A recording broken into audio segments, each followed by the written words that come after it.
လက်ချောင်းမိမှာပေါ့နော်အရက်ပူပါတဲ့သူတွေကြောင်းကိုဒါဒီနေ့မှာပညာမြောက်ပြီးတော့မှာဖြစ်တယ်ပေါ့နော်အဲ့တော့ကိုယ့်ရဲ့လက်မှာဒီလက်ချောင်းလေးတွေမှာအရက်ပူလေးတွေပါနေတာပါနေရင်ဆရာတို့ဒီပြောပြတဲ့အကြောင်းအရာလေးတွေကိုလည်းတိုက်စစ်ပြီးတော့ဒါကြည့်သွားလို့ရတယ်ပေါ့နော်အဲ့တော့ပထမဆုံးအနေနဲ့ဆရာတို့ပုံမှာပြပေးထားသလိုဒီလက်ညှိုးမှာအရက်ပူလေးပါနေတယ်ပေါ့နော်မြားလေးနဲ့ပြပေးထားတယ်ပေါ့နော်ထောက်ပြီးတော့လက်ညှိုးမှာအဲ့လိုအရက်ပူပါတဲ့လက္ခဏာရှင်လေးတွေကထောက်ကိုကောင်းတဲ့အထဲမှာပါတယ်ပေါ့နော်သူတို့ရဲ့ကံနေထားရပေါ့နော်ဝါသနာပါတဲ့အရာတွေကိုသူတို့ကကောင်းစွာ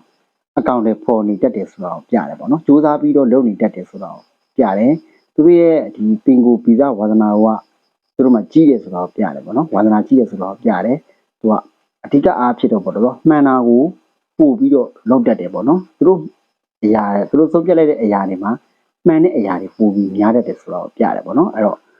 အစိုးတွေအညံ့တွေမားတွေဒီမှန်ကန်တဲ့အရာတွေကိုပဲသူကရွေးချယ်ပြီးတော့လက်ခံတတ်တဲ့သူမျိုးဖြစ်တယ်ပေါ့နော်ဒီလိုလက္ခဏာရှင်တွေသူကအမှန်တရားကိုပဲမျက်နှိုးတက်တဲ့သဘောတရားကိုပြနေတာဖြစ်တယ်ပေါ့နော်အဲ့တော့သုံးပြချက်တွေကသူတို့အရန်ကိုမြန်တက်တဲ့အထဲမှာပါတယ်ပေါ့နော်သုံးပြချက်ချလိုက်တဲ့အခါမှာခဏလေးနဲ့ရှမှတ်နိုင်တယ်စိတ်လည်းအရန်ကိုမြန်တက်တယ်ဆိုတာကိုပြနေတာဖြစ်တယ်ပေါ့နော်တဘာသူကိုသူကလိုတာထက်ပို့ပြီးတော့မတနာတတ်ဘူးပေါ့နော်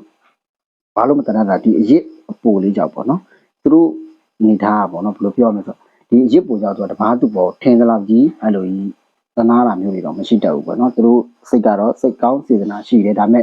သူတို့ကအဲ့လိုလူတိုင်းပေါ်တော့အရင်တနာတတ်တာမျိုးတွေတော့မပြထားဘူးပေါ့နော်အဲ့တော့ဒီသူ့ရဲ့စိတ်ခံစားမှုကိုသူကရန်ဥစားပေးတဲ့အထက်မှာလည်းမပါဘူးပေါ့နော်ဒီကသူတို့မှန်ကန်တဲ့အရာကိုတွားတယ်မှန်တာကိုပို့ပြီးတော့အားပြုတတ်တဲ့လက္ခဏာပိုင်ရှင်တွေဖြစ်တယ်လိုတာထက်ကိုလိုက်ပြီးတော့ဖားရပြီးလုပ်တဲ့အထက်မှာလည်းမပါဘူးသူတို့ကဘာတွေပေါ်များမလဲဆိုရင်အောက်လက်ငယ်သားအရွှေရန်တွေသူတို့မှာများတတ်တယ်ပြောရမှာဆိုရင်သူတို့ရဲ့တပည့်တပန်းသဘောမျိုးပေါ့နော်လုပ်ငန်းရှင်ဆိုလည်းအဲ့လိုဝန်ထမ်းများမယ်အလုပ်သမားများမယ်ဒါကိုဆိုတာပေါ့နော်တပည့်တပန်းတွေအရွှေရန်တွေပေါ်များမယ်ဆိုတာကိုပြတာပေါ့နော်ဘာကိုပေါ်ပြနေလဲဆိုဥဆောင်ကျွန်းပြရတဲ့အထဲအထိမှာသူတို့ကရှိတယ်ပေါ့နော်ဥဆောင်ညွှန်ပြရတဲ့လက္ခဏာရှင်တွေဖြစ်တယ်အဲ့လိုစီမံခန့်ခွဲမှုတွေခေါင်းဆောင်လုပ်ရတဲ့အရာတွေနဲ့အများဆုံးသူတို့အကျိုးပေးပြီးတော့အများဆုံးလည်းဒီအရာတွေနဲ့နှိစက်နိုင်တယ်ဖြစ်စေနိုင်တယ်ဆိုတာကိုပြတယ်ပေါ့နော်အဲ့တော့စီမံခန့်ခွဲရသူဖြစ်တတ်ပါတယ်ဦးစီးပြီးတော့သူကဒီမိသားစုတွေမှာစီးပွားရေးအလုပ်ကိုင်ပို့ပြီးတော့လုပ်ကိုင်ရတတ်တယ်ပေါ့နော်သူတို့ကြုံပြလိုက်တဲ့အရာတွေမှာအမှားနဲ့တတ်တယ်သူတို့လုပ်တဲ့စီစဉ်တဲ့အရာတွေသူတို့ဥဆောင်တဲ့အရာတွေကအမှားနဲ့တက်တာကိုဖော်ပြပေးနေတာပေါ့နော်ဒီလက္ခဏာရှင်တွေကတော့အဓိကစိတ်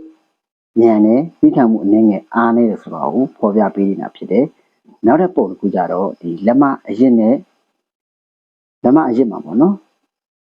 အပူပါနေတာပေါ့လက်မပြောမှဆိုရင်အရစ်အပူရှိတယ်ဆိုတော့ပြောချင်တာပေါ့နော်အဲ့တော့ပုံမှန်ပြပေးထားတဲ့အနီရောင်နဲ့ရောဒီအနက်ရောင်နဲ့ရောမြားလေးတွေထောက်ပေးထားတယ်ပေါ့နော်အရစ်လေးပိုအပူပါနေတယ်အဲ့တော့သူတို့ကဘလို့အတွေးအယူဆတွေရှိလဲဆိုတော့အဓိကပြောပြချင်တာပေါ့နော်ကိုပိုင်အတွေးမြင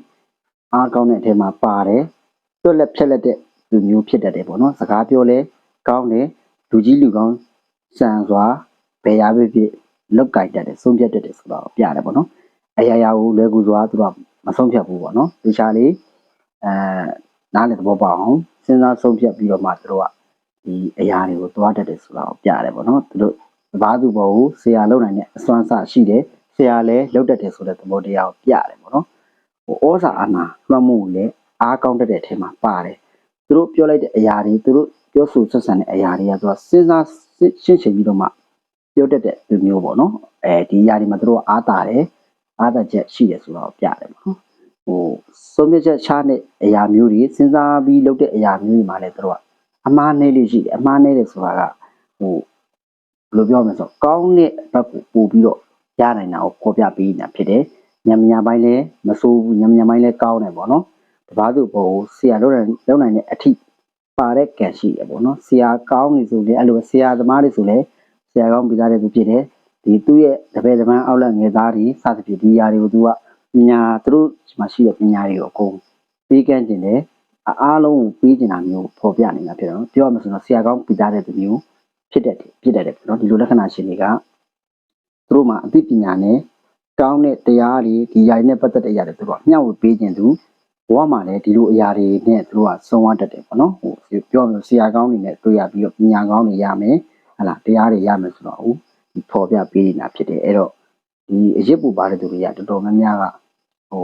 စကားပြောတော့အရန်ကိုကောင်းတယ်စကားပြောကြွယ်တဲ့ထဲမှာပါတယ်လို့